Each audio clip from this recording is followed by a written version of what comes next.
अधिक राजस्व पाउच स्वास्थ्य बीमा करा जाऊ ये बाबद में मुझे क्वेश्चन कर सरकार से तो शुणी अवस्था ना तेणु देखा आगामी दिन में पुणी क्वेश्चन करवा राजस्व दौरान शुणु गोटे जिनस जदि मद बिक्री मदटा बंद कले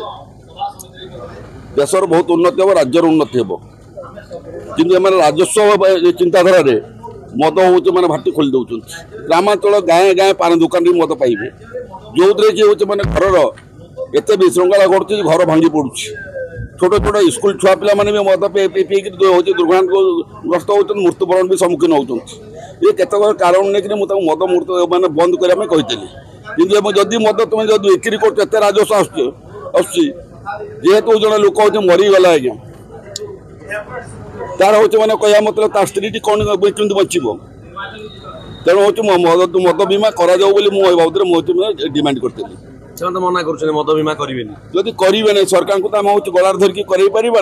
पुनर्बार से बाबद चेष्टा चलवा बुक सर्कुलर 47 अनुसार मुझे लिखी लिखिक बाबद कौन हूँ प्रतिकार करवा सरकार मत जवाब देवे मद हूँ मिनिस्टर को लिखी मुख्यमंत्री लिखी सब चीफ सेक्रेटरी समस्त लिखी तो आगुरी लिखुली एवं भी लिखी बीमा हो ना मद बंद करा।